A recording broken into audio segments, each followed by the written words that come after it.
एक लौता लड़का, लड़का में लड़का, 100 लड़का में लड़का।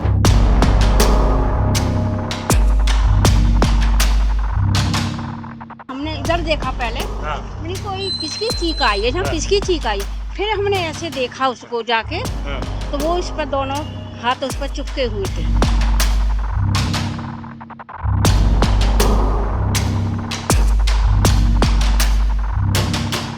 एक आम आदमी की नियति क्या है? क्या यही कि जब वो एयरपोर्ट के बाहर कार में बैठा हो उस पर एयरपोर्ट की छत गिर जाए और मर जाए?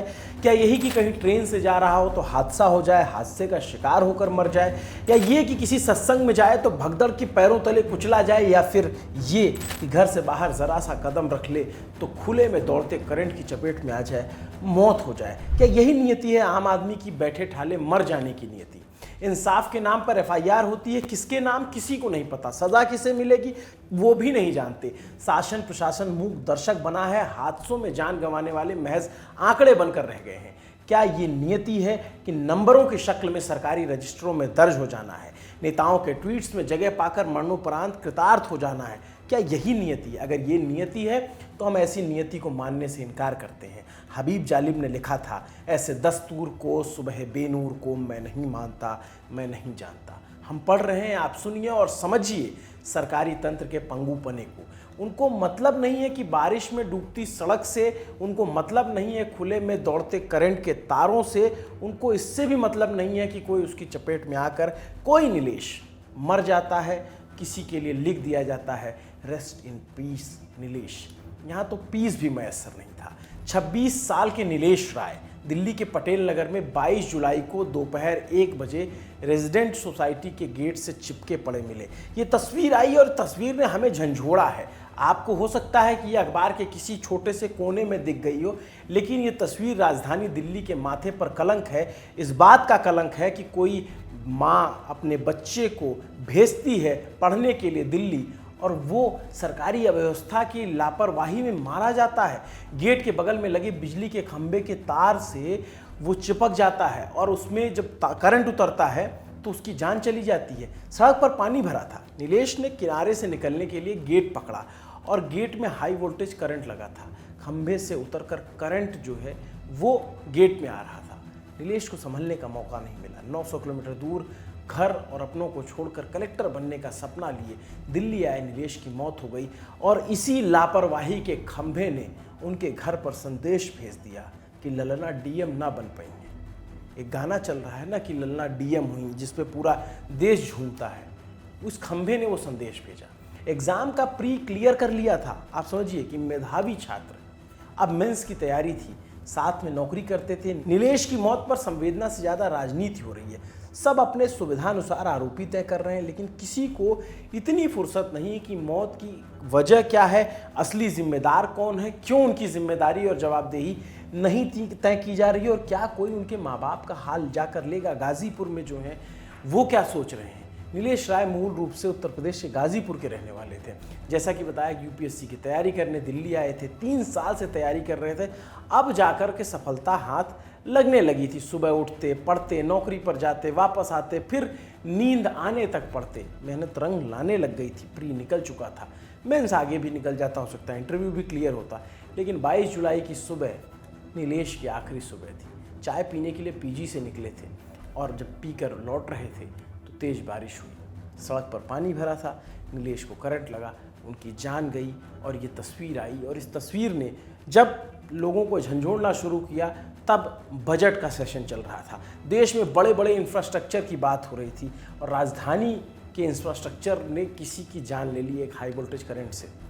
जो दिल्ली की आम आदमी पार्टी सरकार है, जो अपने तमाम दावे करती कि हमने सब कुछ अच्छा कर दिया है, दिल्ली को लंदन बना देंगे, उस सरकार में ये किस तरीके की व्यवस्था है कि करंट दौड़ रहा। हो सकता है आप कह दें कि यार ये तो सामान्य सी बात है, बिजली बारिश गिरी है तो करंट पहुंच गया होगा ये, लेकिन करंट दौड़ रहा है तो उसको कोई देखने वाला है क्या? इस तरीके से जान जाना, जब जान जाएगी तब कोई देखने आएगा। चश्मदीद ने क्या देखा था, सुनिए। बारिश हो रही थी और वो लड़का जा रहा था और मैं थी, तो मैं कह रही यहाँ आसपास तो कोई नजर नहीं आ रहा था। ये चीख है, हमने इधर देखा पहले, मैंने कोई किसकी चीख आई है, जहाँ किसकी चीख आई। फिर हमने ऐसे देखा उसको जाके, तो वो इस पर दोनों हाथ उस पर चिपके हुए थे। इसी गेट पे? इसी ये गेट इस तरफ था पहले। अच्छा, बाहर की तरफ था। तो उसने जाने की कोशिश करी उस तरफ। उसने जाने की कोशिश करी कि हम पल्ली तरफ चले जाएंगे। वो गेट गया नहीं, वो गया तो था मगर वो उसी पे चिपका रहे। वो चिपका। दिल्ली में चश्मदीद कुछ बता रहे हैं और गाजीपुर में उनके परिवार वाले कुछ बता रहे हैं। दादी कह रही हैं इकलौता लड़का था, चला गया साहब, क्या करें। बहुत दुख है। अब का कहे कि का सोचल बा का हो गई, बहुत बड़ा घटना हो गई। उनका इकलौता लड़का? इकलौता लड़का, लड़का में लड़का, 100 लड़का में लड़का। नीलेश की दादी का एक बड़ा सवाल है, इस हादसे का जिम्मेदार कौन है। नीलेश के रिश्तेदार दिल्ली सरकार को जिम्मेदार बता रहे हैं। लोग कह रहे थे कि बिजली विभाग को फ़ोन किया गया है, किसी ने फ़ोन नहीं उठाया। वहाँ पर आधा घंटा तक पड़ा रहा, आधा घंटा तक जिंदा था। और अगर उस समय अगर तुरंत रिएक्ट किया होता, बिजली विभाग ने रिस्पांस किया होता तो शायद बच सकता था। नीलेश की मौत की खबर अब सरकारी बंगलों में बैठे नेताओं तक भी पहुंच चुकी है। इसके बाद शुरू हुआ है आरोप प्रत्यारोप का सिलसिला। आम आदमी पार्टी की राज्यसभा सांसद जो पार्टी से बागी हैं, दिल्ली की पूर्व महिला आयोग की अध्यक्ष स्वाति मालीवाल ने ट्वीट कर लिखा, दिल्ली के पटेल नगर में एक यूपीएससी छात्र की बारिश के बाद सड़क पर करंट लगने से मौत हो गई है। ये कोई दुर्घटना नहीं, सरकारी सिस्टम की नाकामी द्वारा की गई हत्या है। आम नागरिकों की जान की कोई कीमत नहीं है। उस बच्चे के माँ बाप को क्या जवाब मिलेगा, सड़क पर चलने से मौत हो गई, सॉरी। इस घटना में एफआईआर दर्ज होनी चाहिए और सभी जिम्मेदारों पर तुरंत कार्रवाई होनी चाहिए।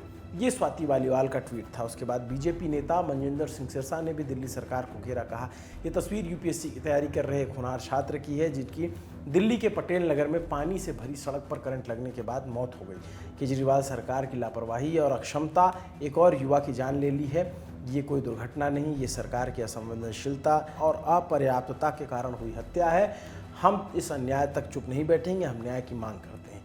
विपक्ष के नेता जो अभी फिलहाल विपक्ष में है दिल्ली में, वो न्याय की मांग कर रहे हैं। देखिए, इस पर एक इंक्वायरी ऑर्डर करी गई है। मैंने चीफ सेक्रेटरी को आदेश दिए हैं कि इस पर जांच भी करी जाए कि कौन जिम्मेदार है इस प्रकार की घटना के लिए, और दूसरे एक्स ग्रेशिया रिलीफ के लिए आदेश दिए गए। कुछ दिन बाद सब भूल जाएंगे। हम ये जानना चाहते हैं उस इलाके का पार्षद कौन है, एई, जेई, चीफ इंजीनियर, बिजली विभाग का या फिर नगर निगम का कौन लोग हैं जो नीलेश की मौत के जिम्मेदार हैं। नीलेश की तस्वीर पे हम नहीं चाहते कि कल को कोई और व्यक्ति नीलेश की जगह हो और हम फिर इस तरीके की खबर पढ़ रहे हो।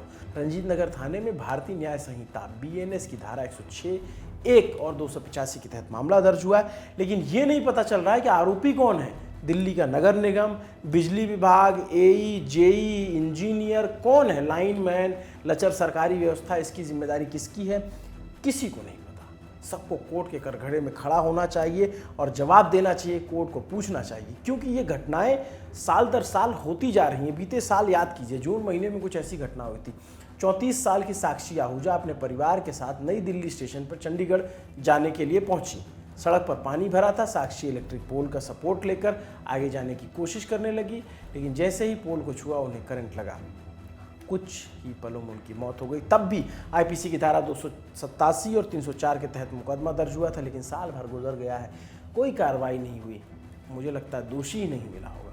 अब देखना होगा सरकार नीलेश को कौन सा न्याय दिला देती है, कौन सी कार्रवाई हो जाती है, जो पुलिस है वो अपना काम कैसे करती है, ये सब देखने वाली बात है। लेकिन एक गुजारिश आपसे भी है कि सरकारों के भरोसे मत रहिए, सरकार खुद आपके भरोसे है। जब बारिश हो तो जो भी लोहे की चीज़ें हैं उनसे दूर रहा जाए ताकि करंट से बचा जा सके। सरकार से सवाल हम पूछते रहेंगे। आपको ये वीडियो कैसा लगा कमेंट करके ज़रूर बताइए। आपके लिए ये खबर लिखी थी हमारे साथी रजत ने। देखते रहिए दी ललन टॉप। शुक्रिया। मेरा नाम है अभिनव पांडे।